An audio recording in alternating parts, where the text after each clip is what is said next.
사사기 1장 11절에서 15절 그리고 20에서 36절 먼저 11절에서 15절 합독하겠습니다. 거기에서 그들은 드빌 주민을 치러 갔다. 그 빌은 일찍이 기라세벨이라고 불리던 곳이다. 그때 갈렙이 기라세벨을 쳐서 점령하는 사람은 그의 딸 악사와 결혼시키겠다고 말하였다. 갈렙의 아우 그나스의 아들은 오니엘이 그곳을 점령하였으므로 갈렙은 그를 자기의 딸 악사와 결혼시켰다. 결혼을 하고 나서 악사는 자기의 남편 오니엘에게 아버지에게서 밭을 얻으라고 재촉하였다.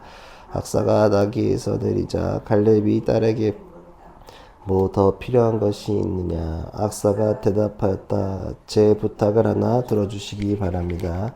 아버지께서 저에게 이 메마른 땅을 주셨으니 샘 몇 개만이라도 주시기 바랍니다. 갈렙은 딸에게 윗샘과 아랫샘을 주었다. 22절 가시죠.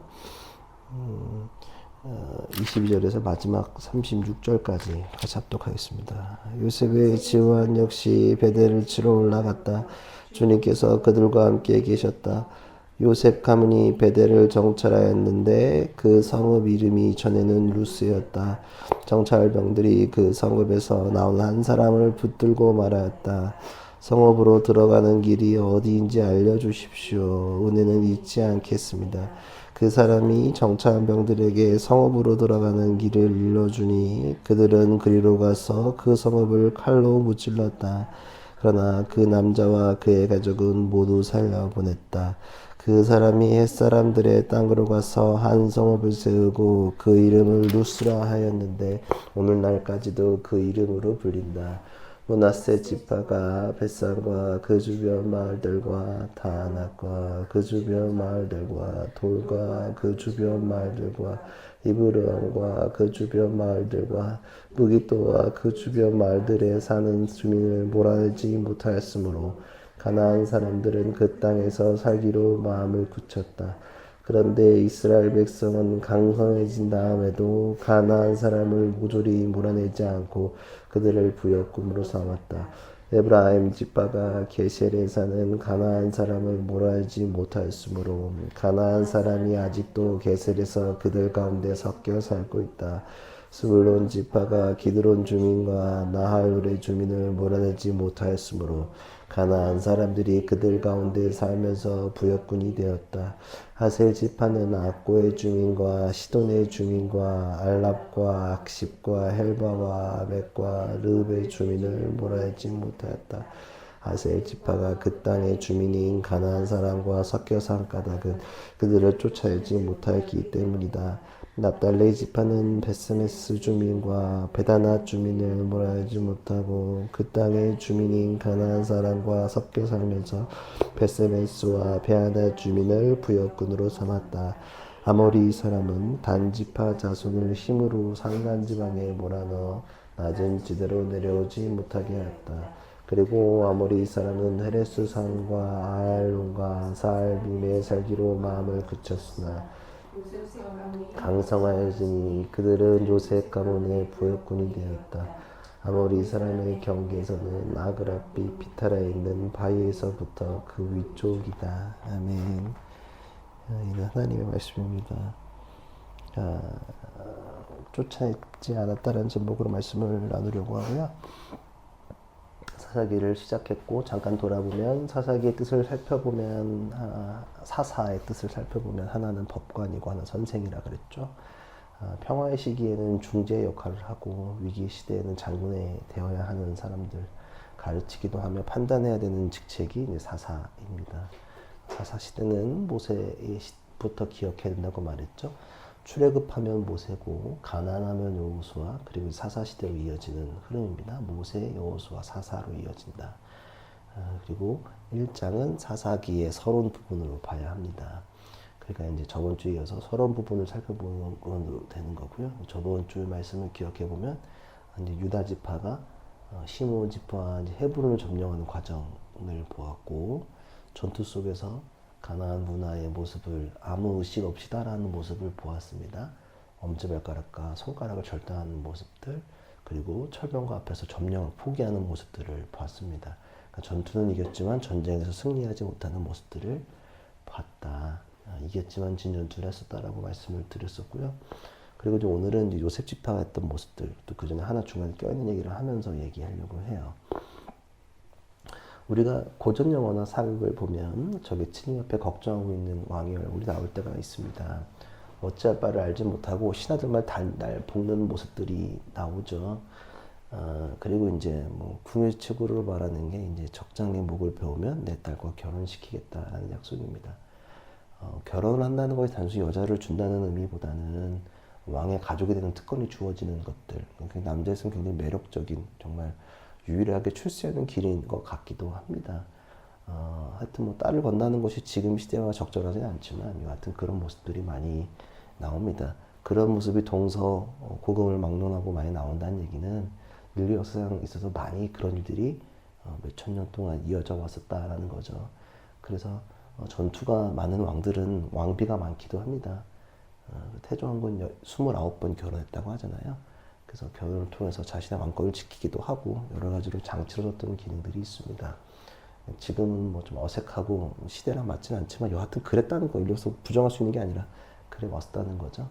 그러니까 오늘 갈렙은 기라스베를 점령하는 사람에게 자신의 딸 악사와 결혼시키겠다는 약속을 했습니다. 쉽게 말하면 이제 공약을 건 거죠. 그리고 그 전투에서 온니엘이라는 사람이 그곳을 오늘 보면 점령을 했습니다. 온니엘은 아주 3장에 등장하기 때문에 뭐 지금 그렇게 다룰 인물은 아니고요. 여튼 이제 온니엘이 등장해서 13절에 보면 갈렙의 아우 그나스의 아들인 온니엘이 그곳 점령을 했으므로 갈렙은 그를 자기의 딸 악사와 결혼시켰다. 이게 여하튼 뭐가 하여튼 점령을 했고 악사와 결혼 약속대로 딸과 결혼을 시켰다. 이게 뭐 이렇게 보면 근친상간이긴 하거든요. 지금 기준으로 보면. 근데 당시에는 근친상간이 뭐 이상한 것도 아니고 또 자신들의 땅과 재산을 지키기 위한 방법으로 쓰였기 때문에 뭐 크게 뭐 지금 당장은 불편하지만 당시에 그게 뭐 이상한 문제는 아닙니다. 고사성어 중에 출가 외인이 있습니다. 시집간 딸은 가족이 아니라 남이라고 여겨지는 것들이죠. 여성인권이 희박했던 고대 시대에는 어쩌면 조선 시대보다 더 저는 물건 취급을 받았을 거라고 생각을 하는데, 여자는 결혼하면 남자 처가와는 이제 끝이라는 개념들이 많이 있죠. 그러니까 사실은 되게 수동적인 형태로 몇천 년간 인류 역사에서 그려졌단 말입니다. 뭐 팔려가거나 주어지거나 결혼하면 끝이라던가 그냥 거기서 무조건 헌신하면서 일해야 되는 존재로 바뀌어지긴 하는데, 놀랍게도 사사기 오늘 본문에서는 여성들의 모습이 그렇게 수동적이지는 않습니다. 후에 나오는 사사 중에서 여자가 좀 존재하고요. 오늘 나오는 악사의 모습도 조금 되게 능동적인 여자입니다. 14절에 보면 결혼을 하고 나서 악사는 자기 남편 온니엘에게 아버지의 밭을 얻으라고 재촉하였다. 악사가 나귀에서 내리자 갈렙에게 딸에게 물었다. 뭐 더 필요한 것이 없느냐. 갈렙이 결혼한 악사에게 더 필요한 것이 있는지 물어봤습니다. 결혼하면서 선물 주려고 하는 거죠. 그리고 이제 사실 아버지가 물어보기도 전에 악사는 온니엘을 뭐 요즘 말로 하면 쪼았죠. 밭 달라고 좀 요구하라고. 요즘 되게 지금 여자 같잖아요. 우리 아빠한테 말해서 가져오라고, 더 적극적으로 말하라고 얘기하는 것처럼 요구합니다. 되게 적극적인 여성의 모습이 비춰집니다. 당시 여성은 그런 여성들이 없죠. 물론 성서에 있는 여성 인물들이 좀 다 능동적이긴 하거든요, 전반적으로. 근데 되게 능동적인 거죠. 재산 달라고 이제 얘기하는 거죠. 그래서 더 필요한 것이 있느냐라는 아버지 갈렙의 질문에 15절을 이제 대답을 하는데, 이건 좀 세번역보다는 개역적이 난 것 같아요. 저 개역개정을 읽어듣게 눈으로 15절 보십시오. 이르되 내게 복을 주소서, 아버지께서 나를 남방으로 보내시니 샘물도 내게 주소서 하매 갈렙이 윗셈과 아랫셈을 그에게 주었다. 복을 주소서, 이게 뭐냐면 요즘 그래서 세번역의 번역을 잘했어요. 복을 주소라고 어른에게 말하면 내 말을 들어주십시오, 부탁 하나 들어주십시오, 창업니다 라고 말하는 것과 동일합니다. 그러니까 부탁 하나 들어주십시오. 뭘 부탁하냐고 하냐면 아버지가 나를 남방으로 보낸대요. 남방 설명하면 좀 기니까 남쪽으로 보내는 거잖아요, 일단. 근데 특징이 뭐냐 하면 고대 근동 당시에는 목축업이 주 산업이죠. 그리고 갈렙이 준 땅이 형편없었던 땅이거든요. 황무지인 땅을 준 거예요. 그러니까 목축업을 하는 사람, 유목생활하는 사람들에게 중요한 게 뭘까요? 유목하는 사람들한테. 소랑 양 키우는 사람들 보면 뭘 많이 하시죠? 뭐 미디어로 본 것 중에서 그 사람들이 하는 일이 뭡니까? 뭐가 중요할 것 같으세요? 뭐 어렵습니까? 뭐가 중요할 것 같으세요? 먹는 게 제일 중요하겠죠. 생각하세요, 제발. 뭐 어려운 문제라는 게 아니잖아요. 뭐 어려워. 양들이랑 뭐 소를 풀이랑 물 먹어야죠. 황무지로 가면은 동물 못 키우잖아요. 너무 간단하잖아요. 물이 중요하잖아요. 뭐가 있든 물 없으면 사람이든 동물이든 못 사니까. 그러니까 아버지가 지금 나를 남방 풀 없는 황무지로 보내는데 그거 갖고는 안 된다. 그러니까 샘이 있는 곳을 달라고 얘기하는 겁니다. 재산을 더 좋은 땅을 받기 위해서 노력하는 거죠. 되게 진취적인 모습 때문에 윗셈과 아랫셈을 얻을 수 있었습니다. 그게 이제 마무리가 굳이 또 여기 넣었어요, 성경은. 그쵸? 갈렙의 행동은 굉장히 가부장적인 생각입니다. 지금으로 보면. 그리고 악사는 자기 자신의 생각과 의지를 분명하게 표현을 했고 요구했습니다. 악사의 이름 뜻을 보면 장식용 팔찌 혹은 발목 고리라는 뜻이 악사래요. 근데 얘는 되게 진취적으로 자신이 단지 장신구 같은 존재가 아니라는 점을 이야기했습니다.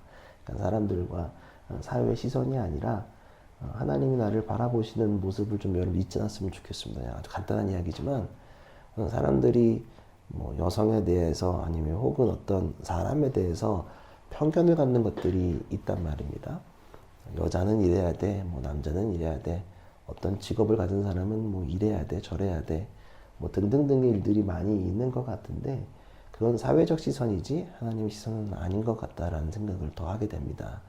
그래서 조금 더 하나님의 뜻에 걸맞게 좀 진취적으로 조금 더 얘기할 거 있었으면 좀 당당해졌으면 좋겠다라는 생각을 많이 합니다.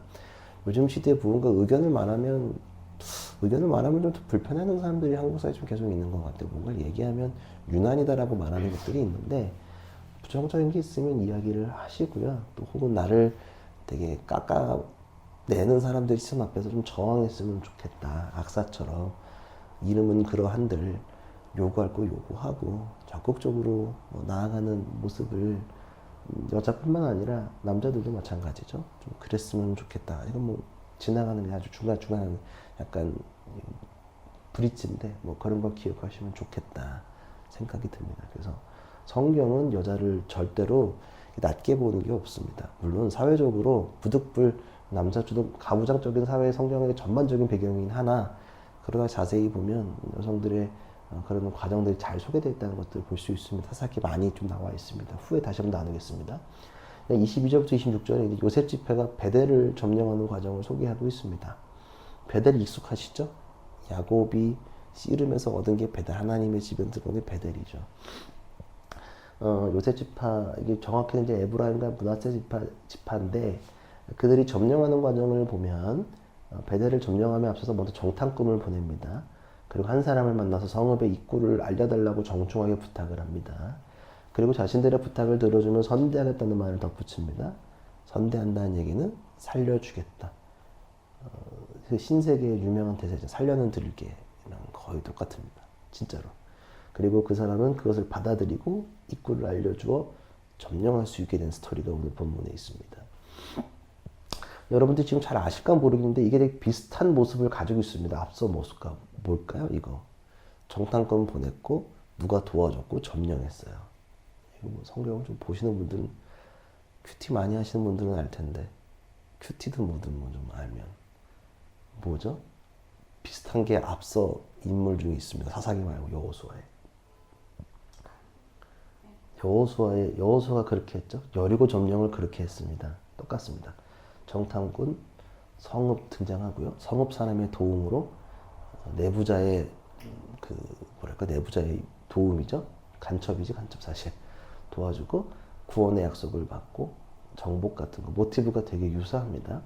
거기서 여호수아에서는 이제 라합이라는 인물이 정확하게 등장을 합니다. 여자 라합이 창녀 라합이 도와주면 작전 성공했고요.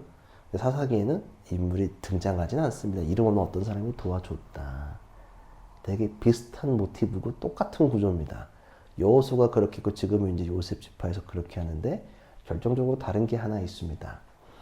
뭐가 다르냐 하면 여호수아의 여리고 점령은 라합과 정탐꾼이 맺은 언약은 어떤 언약이냐 하면 구원의 언약.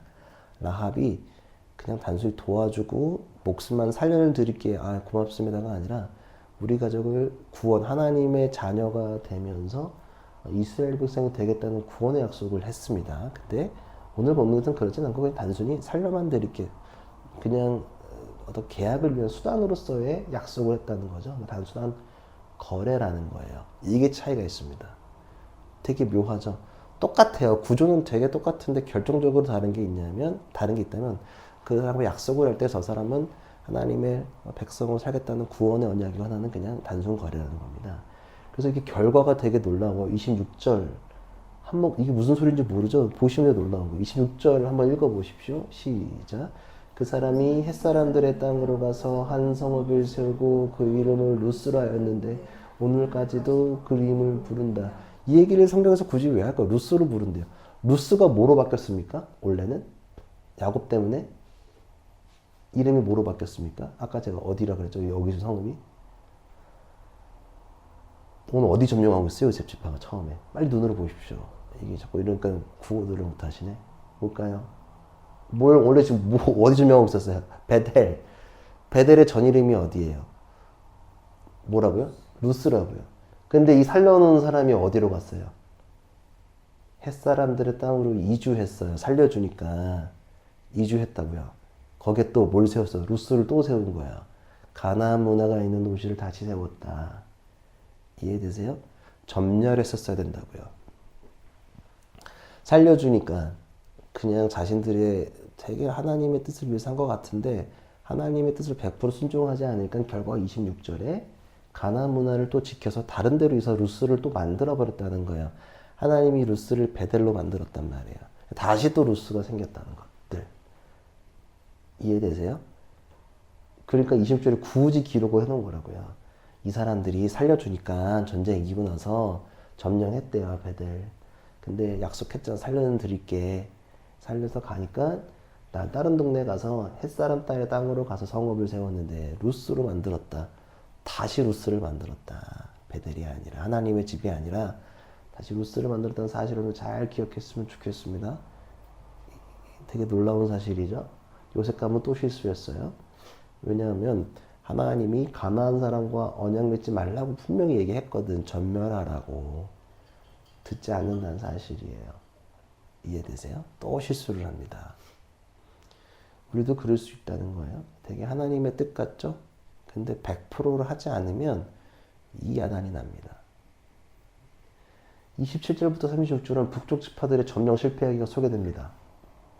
실패얘기요. 27절부터 36절은 쭉 실패예요. 므낫세 지파의 실패, 에브라임과 스불론 지파의 실패, 아셀과 납달리의 점령 실패, 단의 점령 실패. 다 실패 얘기만 쭉쭉쭉쭉쭉 넣었어요. 왜 실패 얘기를 해놨을까? 자, 근데 공통적인 모습이 있어요. 패턴이 비슷해요. 몰아내는 것에 다 실패했어요. 그리고 그래서 몰아내기 실패하니까 그 사람들이 그 땅에 거주하기로 마음을 다 먹었어요. 그리고 실패 후에 포인트가 뭐예요? 이스라엘이 강성해졌다, 약해졌다? 강성해졌다. 근데 힘이 생겼지만 쫓아냈습니까? 쫓아내지 않았습니까? 쫓아내지 않았다. 왜 쫓아내지 않았습니까? 부역군이 뭡니까? 노예 삼고 하등 노동자로 만들어버린 거예요. 편하잖아요. 우리 일 대신 해주잖아. 그러니까 품어 안습니다. 사람을 부리는 것에 익숙해지기 시작하면 우리가 지켜야 될 것을 잃을 수 있습니다. 반드시요. 우리나라 1차 산업과 2차 산업에 한국 사람이 많이 존재하지 않습니다. 외국인이 가득하죠. 그 이유는 우리가 저임금 노동할 가치를 못 느끼기 때문입니다. 외국인 노동자를 쓰는 것이 저렴하고 좋습니다. 근데 이러한 현상은 선진국에서 두드러지게 나타나는 모든 선진국에서 일어난 일입니다. 하급 노동 1차, 2차에서는 그 현지 원주민들이 많이 없죠. 외국인 노동자들이 많이 들어올수록 사실은 그 지역이 그 외국인화 되는 것을 느낄 수 있습니다. 여러분들 여주를 가보십시오. 몇 번 말씀드리죠. 여주를 가보십시오. 쌀은 우리나라 사람들이 만드는 게 아닙니다. 동남아 사람들이 한국 쌀 만듭니다. 그리고 가을마다 그 나라별로 합니다. 거기 편의점은 외국 음식을 팝니다. 이해되시죠? 반드시 그게 들어섭니다. 뭐 폄하하는 노동자를 뭐 폄하하거나 받지 말자는 얘기가 아닙니다. 근데 사람의 심리가 그렇다는 거예요. 그 자체를 좀 보자는 거예요. 그래서 국가의 주요 산업이나 주요 시설에는 외국인이 근무할 수 없습니다. 한국 국적을 가진 사람이 근무할 수 있는 곳이 있습니다. 그것이 어디입니까? 공항입니다. 다른 나라 국적을 가진 사람이 공항에서 일할 수 없습니다. 1급 시설이어서. 군대도 마찬가지고요. 미국 항공산업이나 주요 기술에는 미국 시민권자만 접근할 수 있다고 합니다. 스펙스X에는 외국인들 근무 못한다고 하죠. 미국 시민권자만 일할 수 있다고 합니다. 왜? 지키기 위해서죠. 뭐 별거 없어요. 지키려고. 중국 사람들한테 기술 안 뺏기려고 하잖아요. 지키려고. 똑같습니다. 동일해요. 자, 앞서 하나님이 전멸하라는 명령에 철병거가 무서워 쫓아내지 못한 유다지파 사람들을 보십시오. 전투에는 이겼지만 전쟁에는 패했다고 생각합니다. 요셉 지파는 쫓아내지 않았습니다. 유다 지파 사람들은 쫓아내지 못했습니다. 무서워가지고. 요셉 지파는 쫓아내지 않았습니다. 왜냐하면 그들이 있는 게 더 편했기 때문에. 노동시키면 되잖아. 아, 내가 강해졌으니까 찍어 눌러야지, 편하게 나누어야지 라는 생각을 합니다.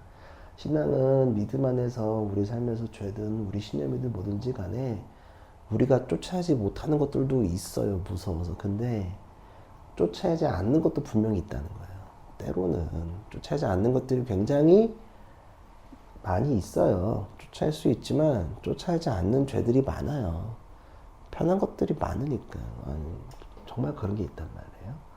어렴풋이 기억나는 이야기를 하나 나누고 싶은데요.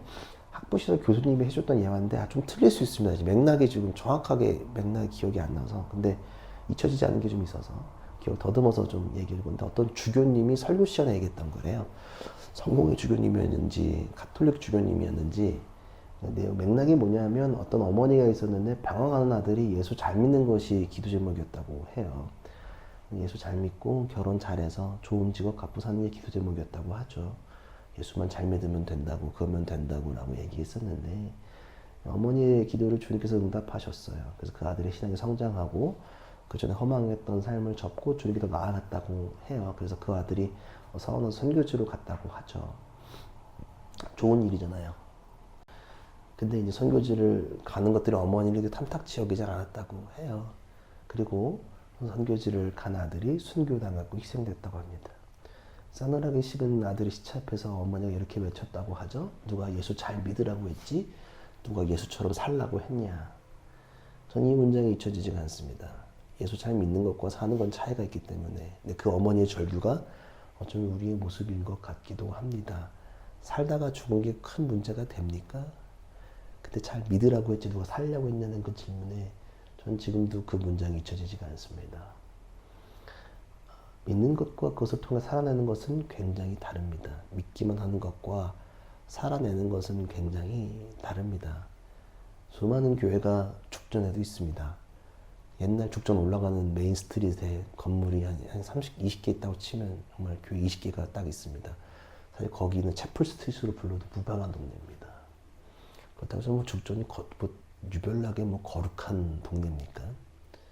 뭐 다른 동네보다 조용하긴 하지만 그건 아니잖아요. 수지가 그런 것도 아니고 분단이 그런 것도 아니란 말입니다. 하나님은 우리를 사용하세요. 이 말이 무엇이냐 하면, 신생아는 부모님이 먹여주고 다 뭐 해줘야 되잖아요. 애 키우는 거 저도 옆에서 지켜보면 뭐 2살 때까지는, 뭐 1살 때까지는, 1살이 아니구나, 한 신생 100일 넘다 막 목도 못 가누고 막 그러다가 막 기다가 걷고 막 이러면 좀 하고, 이제 6살, 7살 넘어가면 대화도 가능하고 스스로 밥도 먹고 좀 변화가는 것들이 본단 말이야. 그리고 시간이 지나면 스스로 해야 될 일들이 생기고요. 해야만 해요. 부모님이 도와줄 수 없는 부분들이 생겨나고 스스로 다 해야 된단 말이에요. 자신의 뜻을 찾고 비전을 찾아서 나아가는 거예요. 그러면 어른이 되면 부모님이 인생에 개입하는 것을 멈추고 나아가야 된단 말이에요. 그렇잖아요. 걔가 해야 될 일들이 생겨요. 하나님은 우리가 해야 될 일을 남겨두세요. 하나님이 무능해서 남겨두는 게 아니라 해야 될 일 우리가 해야 된다는 것. 그러니까 하나님이 우리를 사용하시고 우리를 통해 역사하신다는 소리가 그 소리예요. 하나님이 하셔도 된단 말이에요. 아니 뭐 예수 믿는 사람 지옥 보내는 게 뭐 우리를 통해서 그걸 알려줘야 되고 막 그런 건 아니잖아요. 솔직히 말해서 그냥 하나님이 전지전능하면 당신이 그냥 다 찾아가면 되잖아요. 넷플릭스 중에 지옥 보면 막 그냥 고지하잖아요. 너 지옥 간다고. 그러면 되는데 그렇게 안 하신단 말이에요. 그러니까 왜 그러냐면 하나님은 사람을 통해서 역사하시겠다고 말한 것들이 그런 것들이에요. 그러니까 우리가 해야 될 영역이 반드시 존재해요. 하나님의 뜻에는. 그러니까 우리의 행동과 자세로서 하나님의 뜻을 행해야 된다는 거죠. 그러니까 우리가 하나님의 도구라고 말하는 건 결정적인 건 우리가 해야 돼요. 그러니까 전도를 하라는 게 단순히 막 띠두르고 길거리 청소하면서 말하는 게 아니라 내가 삶 속에서 행동을 해야 된다는 거야. 뭘 하라고 주님께서 말씀을 하시면 무서워서 못해서 벌벌벌 거리거나 뭐 해야 되는데 외면하고 있는 것들을 그냥 하라는 얘기예요. 아주 간단해요. 그거를 하라고. 우리를 통해서 일하신다는 얘기는 뭐냐면 그렇게 역사하시겠다고 주님이 말씀하셨고 주님이 오시는 그 순간까지 그렇게 역사하실 거예요. 사람을 통해 역사하시는 거예요.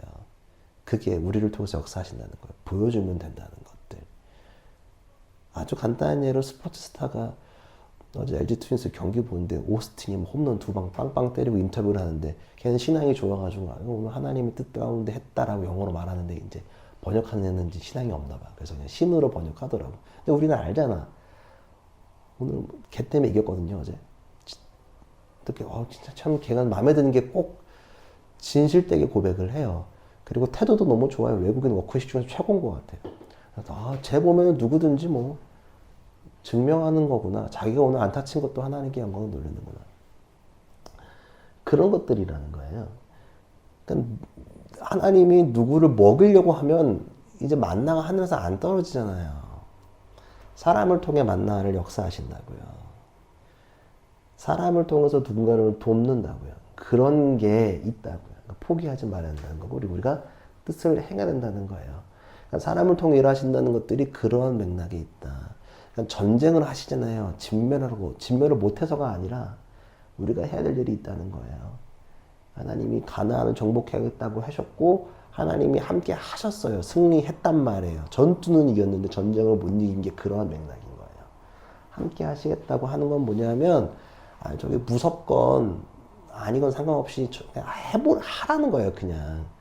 그리고 뭐 외면하지 말고 해보라는 거예요. 하나님 나라 백성의 정체성을 우리 가운데 가득 살아나는 명령이라는 거예요. 진멸하라는 얘기는 잊지 말라고. 예수를 잘 믿는 것을 넘어서 살아내는 명령입니다. 왜냐하면 우리의 정체성을 어디에 두는지에 따라 결과값은 완전히 다르기 때문이라고 저는 생각을 합니다. 잘 믿어 보이는 것과 잘 사는 것은 다릅니다. 하나님의 명령을 교묘하게 바꿔서 주님의 뜻을 행동하지 않을 수 있습니다. 하나님의 뜻을 교묘하게 자기의 뜻으로 이용해서 배를 채울 수도 있습니다. 그런 경우가 굉장히 많습니다. 많은 재정부 장로님들이 사고를 칩니다. 우리나라 대형교회 재정부 장로님은 자살을 하시고 문제가 있었겠지.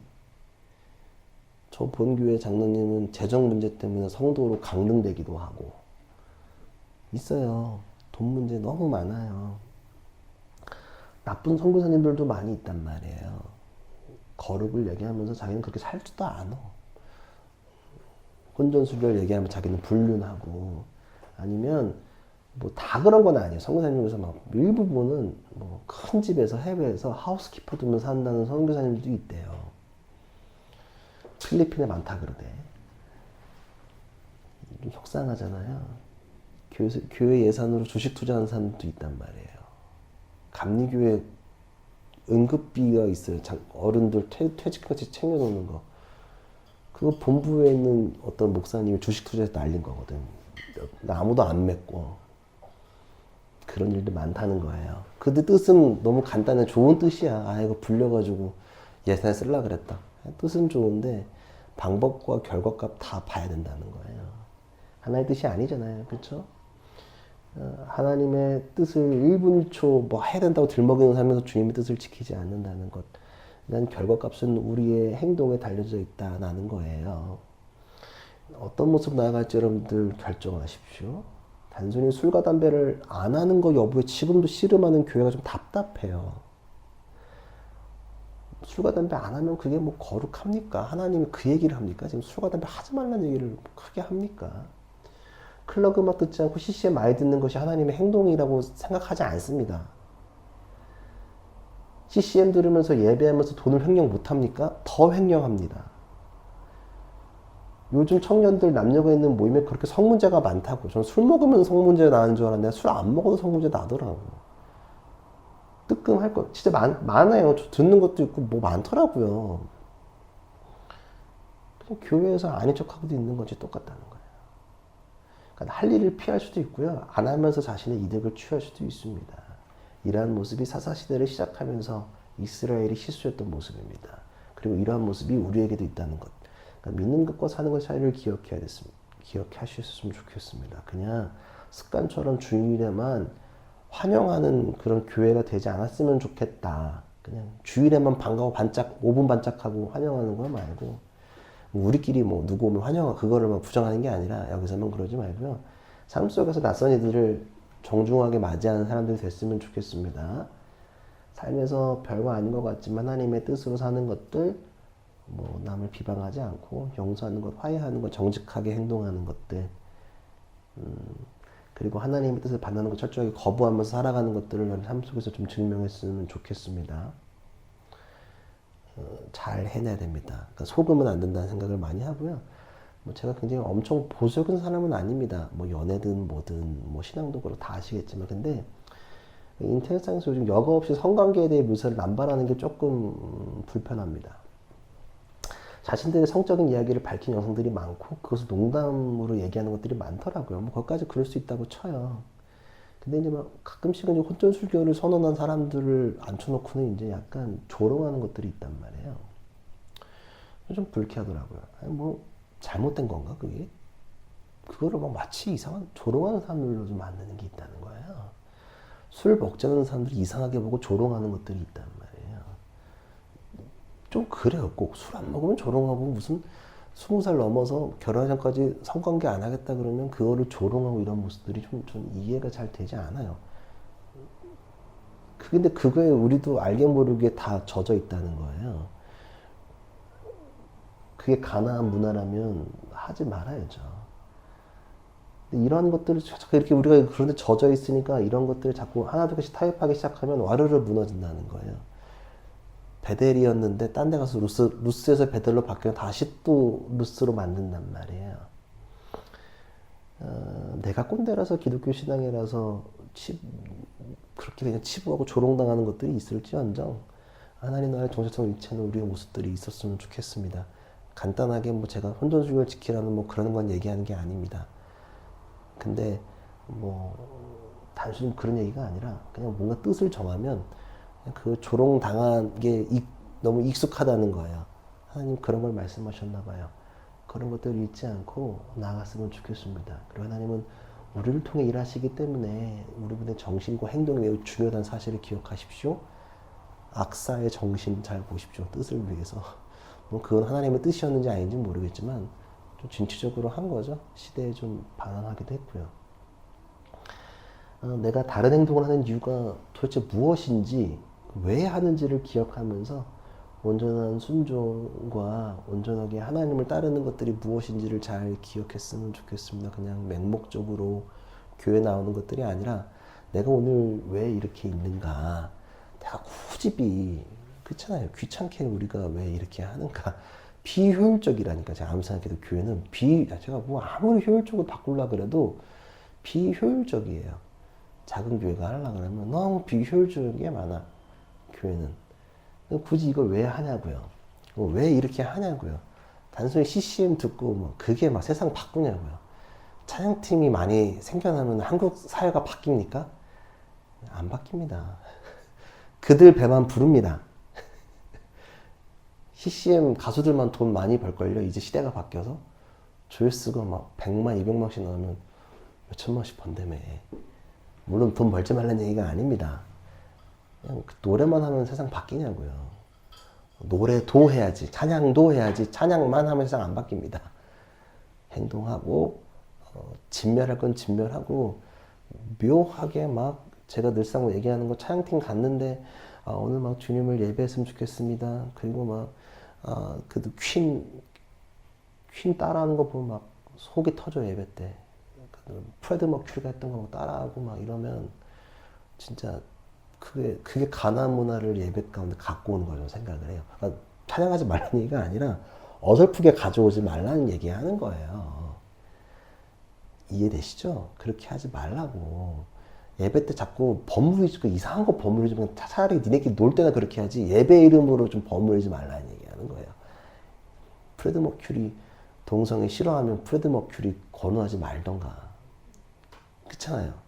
제가 말씀드린 게 그런 맥락이라고 늘 말씀하는 게 그런 거예요. 목사님들 막 되게 웃겨요. 막 되게 막 세상 막 반동성애 외칠 것 같은데 막 넷플릭스랑 애플은 제일 좋아해. 걔네가 그쪽에 앞장서는 애들인데 막 그거는 또 예배 때 막 애플 아이패드 막 멋있게 해놔. 난 그게 되게 웃겨요. 예배 때 보면. 저는 안 쓰는 건 아닙니다. 근데 막 자랑스럽게 막 해놓은 사람도 있단 말이에요. 그런 게 하지 말라는 얘기 하는 거예요. 그러니까 왜 하는지를 질문 던져보시고 답을 찾았으면 좋겠습니다, 여러분들. 그런 것들이 우리 가운데 있었으면 좋겠다. 살아내셔야 합니다. 자, 유다 지파는 무서워서 못 들어왔고요. 요셉은 힘이 생겼는데 처리하지 않았어요. 그것이 편하기 때문에. 우리도 딱 두 개가 있어요. 우리 삶 가운데. 교회도 우리 신앙 말고 한국 교회 전체를 봐도요. 있어. 가나안 문화가. 뭐 100% 순결한 형태가 나올지 모르겠어요. 저도 뭐 우리가 알게 모르게 가지고 있는 것들이 있죠. 근데 좀 더 고민을 해보자는 얘기예요. 뭐 100% 성경대로는 뭐 이런 거 막 되게 고려해야 될 것들도 많고 막 딱 잘라 떨어지지 않는 것들도 많이 있지만 그럼에도 불구하고 보다 더 본질적인 모습들을 좀 씨름하고 나아가는 것들 우리 가운데 좀 있었으면 좋겠다. 그것이 하나님이 원하는 예배이고 또 그것들이 자세이지 않을까라는 생각과 고민을 하게 됩니다. 여러분 삶 가운데 그런 것들이 있지 않고 요셉 이스라엘 사람들이 실수한 것들 서론에 왜 이렇게 실수했을까? 사사기 딱 1장 서론인데 얘네들 실수한 얘기 쫙 나열했네. 약간 청산백서 같기도 하고 그죠? 그런 것들을 잘 기억하면서 여러분들 한번 돌아봤으면 좋겠습니다. 우리 함께 기도하며 주께 나아갑시다.